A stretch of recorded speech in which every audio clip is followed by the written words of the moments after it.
Bonjour, bien-aimés frères et sœurs en Christ Jésus. Je viens ce matin au nom de notre merveilleux Seigneur Jésus-Christ pour sonner la trompette. Avertir mes frères et sœurs qui sont encore dans la dénomination catholique. Je viens les avertir que la mère de notre merveilleux Seigneur Jésus-Christ n'a pas demandé qu'on l'adore. Elle n'a pas demandé qu'on l'élève au rang d'une divinité. Et elle a demandé aussi, elle a montré, à la lumière de la parole, qui on doit écouter, qui on doit adorer et qui on doit suivre. Amen. Il n'y a que deux versets. J'utilise la Bible version Louis II 1910. Nous allons voir le premier verset qui montre que Marie refuse. Elle refuse de se faire elle refuse de se faire élever. Elle refuse. Elle a montré même elle-même qu'elle est d'une classe pas moyenne, mais une classe basse. Amen. Voilà le verset qui montre. Nous allons prendre nos Bibles. On prend nos Bibles.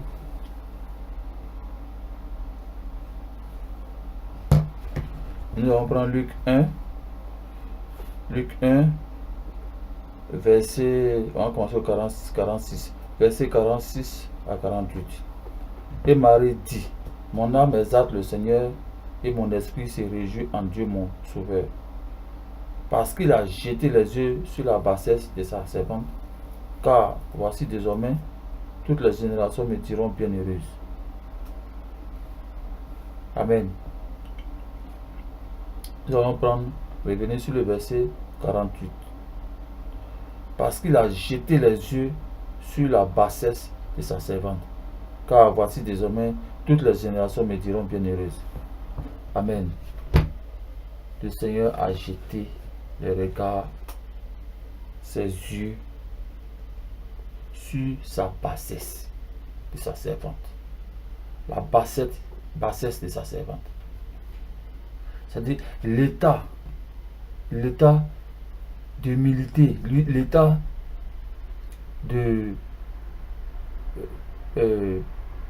l'état de petitesse dans la société.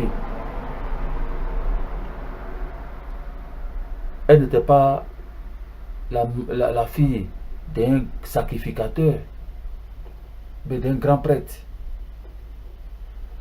Je voulais vous faire comprendre que au temps de Marie, les grands prêtres, les sacrificateurs qui étaient tout le temps dans le temple, ces grands de Judée à ce moment, ces grands-là gardaient leurs filles vierges à cause de la prophétie.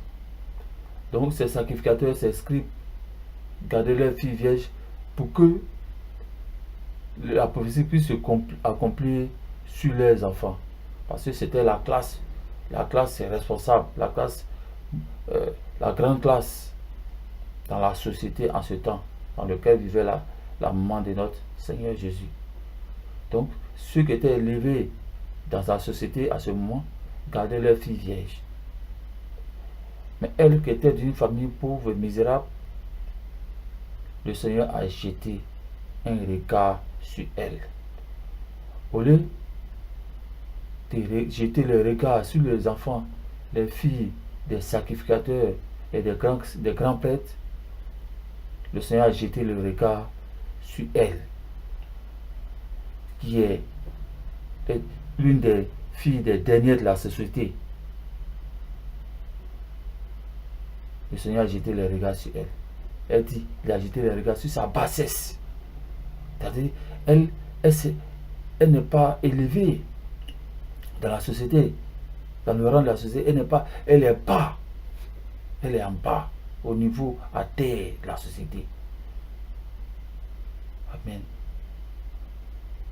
Bien-aimé, si Marie voulait qu'on l'adore, on l'élevait au rang de la dignité, elle n'avait pas employé cette parole-là.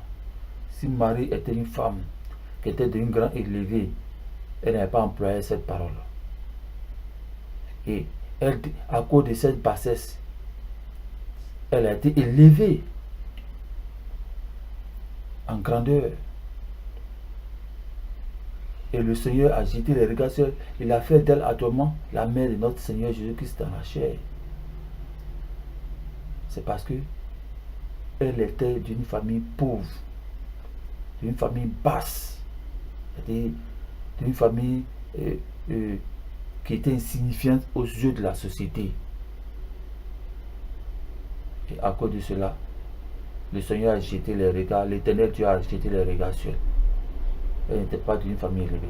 Donc Marie, elle-même, elle se sent abaissée. Elle se sent rien du tout. Mais pourquoi nous, on veut l'élever? Pourquoi nous, on veut la mettre au rang d'une divinité? Amen. Voilà le point. Marie demande de ne pas l'élever. Elle est d'une basse famille, elle est d'une basse race. Et c'est à cause de cette bassesse qu'elle a eu la grâce aux yeux de Dieu. Elle ne veut pas qu'on l'élève. Elle ne veut pas. Amen. Voilà le premier point. Nous allons venir sur le deuxième point où elle nous montre celui qu'on doit suivre.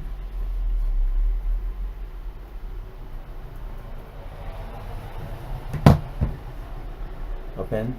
Nous allons prendre Jean 2, Jean chapitre 2, verset 1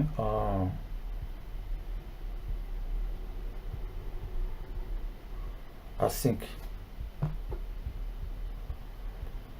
3 jours après, il y eut des noces à Cana, en Galilée. La mère de Jésus était là, et Jésus fut aussi invité aux noces avec ses disciples.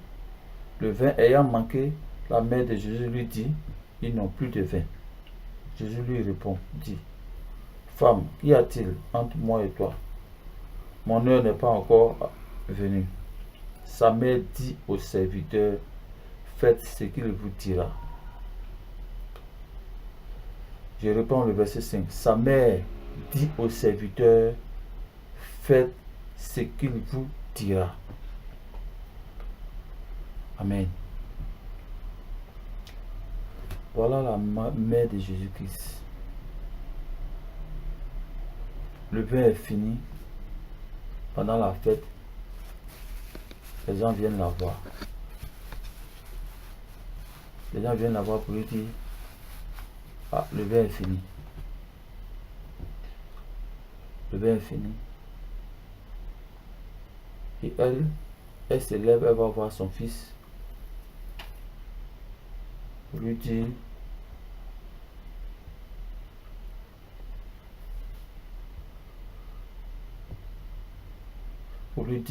ils n'ont plus de vin. Ils n'ont plus de vin. Sans doute, Marie sait que son fils fait des miracles. Parce que s'il n'a jamais fait de miracles à la maison, une fois, elle ne pouvait pas se lever pour aller lui dire, là, le vin est fini. Elle sait que elle a plusieurs fois vu faire des miracles à la maison. C'est pour cela qu'elle a eu l'audace d'aller vers elle pour lui dire, mon fils, le vin est fini. Parce qu'elle sait qu'il peut faire des miracles. Elle, vivant avec lui dans la maison, il fait des miracles, c'est ceux qui le savent. Mais aujourd'hui là, elle a voulu le montrer à tout le monde. C'est pour ça qu'elle s'est levée et dit, mon fils, le vin est fini. Maintenant, quand elle a fini de parler, elle allait voir des gens pour lui dire, tout ce qu'il va vous dire là, faites-le. Faites ce qu'il vous dira. Faites ce qu'il vous dira. Amen. Quand tu prends le Nouveau Testament, de Matthieu, chapitre 4, chapitre 6, 5, 6, jusqu'à la fin, Jésus nous a tout dit. Il nous a montré comment il faut prier. Il nous a dit qui il était. Il nous a montré le chemin par lequel nous pouvons atteindre le Père. Elle même dit ici, faites ce qu'il vous dira. Voilà les consignes qu'elle laisse. Faites ce qu'elle vous dira. Faites ce qu'il vous dira. Maintenant, pourquoi on refuse de faire ce que la mère de Jésus nous dit? Elle dit de faire tout ce que son enfant va nous dire. Et il a dit quoi? Qu'est-ce que le Seigneur Jésus a dit? Quand tu prends le Nouveau Testament, tu prends à partir de chapitre 4, 5, 6 jusqu'à la fin. Qu'est-ce qu'il nous a dit? Il nous a dit pour aller au Père, il faut passer par elle.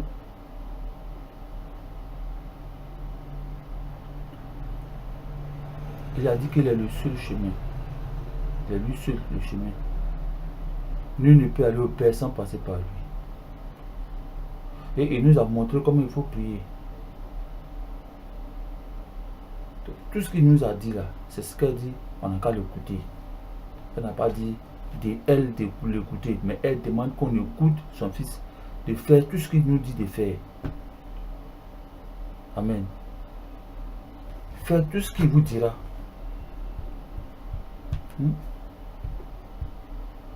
Faites tout ce qu'il vous dira. Sa mère dit au serviteur, faites ce qu'il vous dira. Faites ce qu'il vous dira. Amen. On refuse de faire ce qu'il dit. Quand il dit qu'il est le chemin, la vérité et la vie, nous ne va au Père sans passer par lui. Vous refusez et vous voulez forcément adorer Marie. Amen. Marie dit de faire tout ce que le Seigneur Jésus nous a dit. D'obéir à sa parole. De suivre tout ce qu'il va faire. Si ces serviteurs-là, ils ne faisaient pas ce que Jésus avait dit là, ils n'allaient pas avoir du vin. Mais il a dit quoi? Allez-y, remplissez les jarres avec de l'eau. Ils sont allés, ils ont rempli de l'eau. Et ça a marché. Ils ont eu du vin. Si elle me l'a donné, elle a dit de faire tout ce que son fils nous dit de faire. Si on refuse là, on va aller droit au mur. Si tu refuses que tu l'adores, elle Marie, mais tu es en train de te perdre. Tu es en train de te perdre. Quand Jésus dit aussi, il ne faut pas qu'on appelle quelqu'un mon père. Ou bien ma mère, mon père. Et que vous appelez quelqu'un mon père, vous partez à la perdition. Puisque vous-même vous n'obéissez pas à ce que Marie a dit. Elle dit de faire tout ce qu'il nous demande. Tout ce qu'il dit de faire là, elle nous demande de le faire. Tout ce qu'il nous a dit de faire. Amen. Pourquoi vous refusez ce que Marie dit et puis vous obstinez à elle l'adorer? Marie ne veut pas que vous l'adorez. Elle a dit, elle ne veut pas être élevée. Elle est de la basse. Le Dieu a regardé sa bassesse. Sa bassesse. Et elle est restée dans cette bassesse.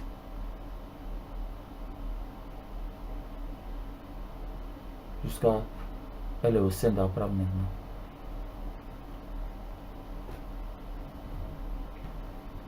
Amen. Voilà ce que je voulais dire aux frères et aux sœurs à propos de Marie. Elle n'a pas demandé qu'on l'élève en dignité. Dieu a regardé sa bassesse, son état d'humilité, sa petitesse, pour la faire élever aujourd'hui. Et elle est restée dans ça jusqu'à elle s'est élevée, que le Seigneur l'a élevée. Elle est restée dans ça, le Seigneur, il sait que le Seigneur l'a placée dans un bon endroit, en entendant que son fils Jésus revienne changer le ciel et la terre.